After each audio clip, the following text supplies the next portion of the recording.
So if we go there, oh, we clicked it already, I forgot. Okay, we're going to go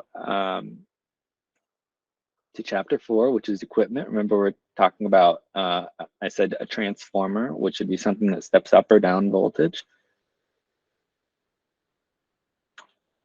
And you can see that the, if it were, for instance, a motor, we could go to 430. So here it is, article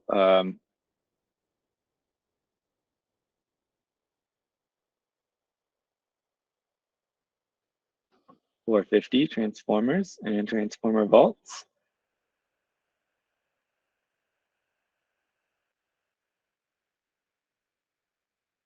And this here is a table as an example of what would be the maximum rating or setting of the overcurrent protection, so like a circuit breaker, depending on the transformer's voltage. There's two tables here. So one is for over and one is for under 1,000 volts. And you can see here there's the circuit breaker that's protecting the primary side, and then there's a circuit breaker such as the one that was in the panel board, the secondary side. So for instance, for currents of 9 amps or more, the primary and secondary protection method for this would be not more than 250% for the primary circuit breaker. So if we had 75 kVA dry types down transformer, we'll say 480 to 40 volts to 208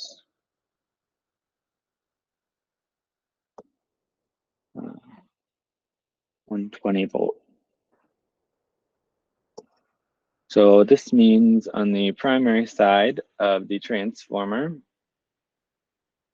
the voltage is on the wire is 480 volts, and then after it is transformed, the secondary side, those wires are options depending on how you phase to phase or phase to neutral. The voltage would be 208 or 120, and you can do that 3-phase or single phase and variations. But with respect to the transformer, we were wanting to have a current to use to understand what to set the circuit breaker for. So in this case, this is going to be the power, the apparent power, the 75 kVA. We want to divide that by the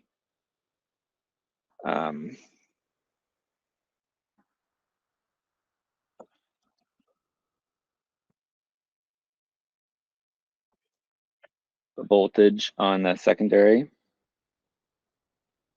because we're trying to find the current. So we're trying to cancel out the volts and leave amps. And in this case, it's 3-phase.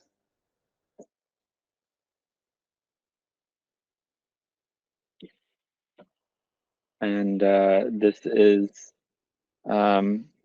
the shortcut here is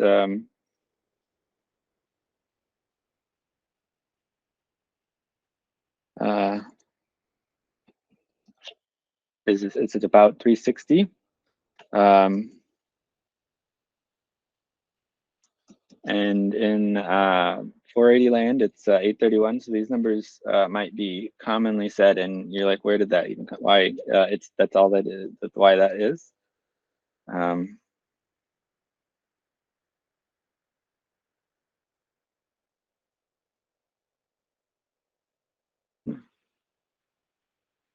guess it was going to do the math for me, right? Yeah. 75. My keyboard is doing some funny stuff. Sorry. Click. Okay. All right. So 208 amps is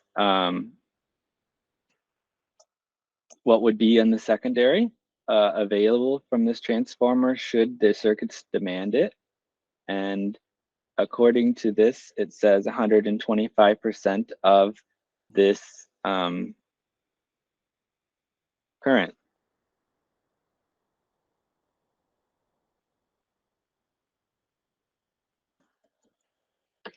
So 260 amps would be the circuit breaker maximum setting. And now we want to know, well, what are the standard circuit breaker sizes so that we could see what that means. So what we're going to do is use the code again and go to the wiring and protection. And Article 240 is overcurrent protection, which is what we're trying to protect against. The current being greater than we are designing to for the protected components. Within this Article 240 for overcurrent protection, very early in the article, it gives some conditions for smaller wiring. Those have needs for minimum breaker sizes. And it starts to talk about the note, what I was saying here about the 208-120 needing to have a circuit breaker and within 10 feet kind of concepts here. But we'll find, where is it? It's here shortly. We're looking for the standard circuit breaker sizes. So these are the standard circuit breaker sizes for inverse time circuit breakers, molded case circuit breakers, as what would we have here. So we said that it was 260 amps. And so then short of an electronic trip that we could set that specifically, we would end up being at 250 amps. So then we'd have a 250 amp panel board with a 250 amp main breaker. And that is according to that Article 450, that 125% of what we calculated the secondary current. In the primary, we could do the same. And for that is trying to click like on my screen that's presenting the screen to get the calculator. That doesn't work. 75. So we said 831, and this can be 831 was 480 times the square root of 3. So that is the VA divided by the V to leave the A, the amperage. So 90 amps. And remember, or at least maybe I haven't described actually, I think I just said for motors, they're a difference because they rotate and they have inrush, kind of like if you see lights flicker, probably the voltage dipping because something turned on. And so it's demanding a load and it makes the voltage drop momentarily. Sag, if we're talking in a power quality term. So the 90 amps is not describing what happens when you turn the transformer on. Even if there's no load downstream, the transformer itself has an impedance, normally ANSI, IEEE standard from a product listing, depending on the kind and type of transformer, the 3 to 5 or 7% of impedance. This word impedance just means resistance, but with reactive components included. So not just resistance, but also inductance and capacitance. So a transformer is just a coil of wire, which is just a big inductor. And then there's aspects of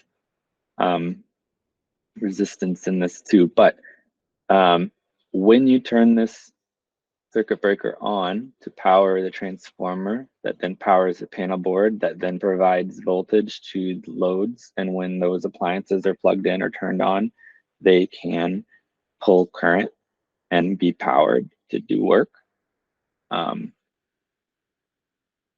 This 90 amps will not be sufficient because you first need to energize the transformer, basically fill it up with current and let it hold that current to be running.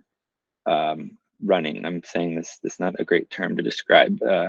So just to work. So to do work. So and then give off heat, right? So there's 5 or 7% of 357%. So you're actually powering a load to power loads. So this 90 amps is actually larger just to do that. So the inrush of the transformer, which is why the Article 450 showed us that on the primary side, for at least the subconditions it said, up to 250%. So the code will allow you to take this and go times 2.5. And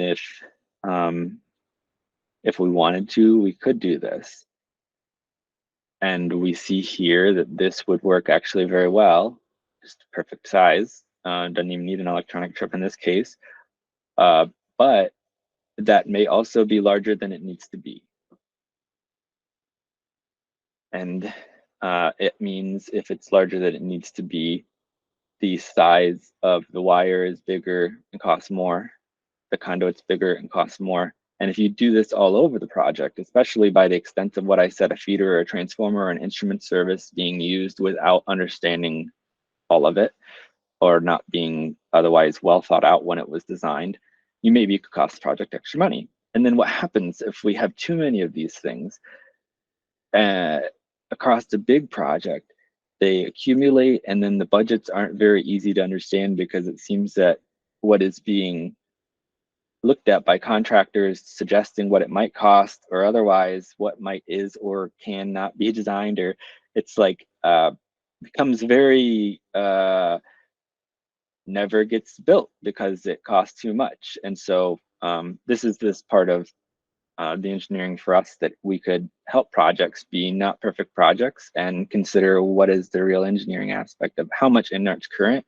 And there's studies that you can do too, or otherwise don't need to study. This application is pretty, even 125% might be enough, but it might not be enough after the transformer has been in service for a while, and you might have a hard time closing in that breaker. So that was a nice exercise. I hope that you feel the same about that for seeing what it would be like to use the code and do some calculations there.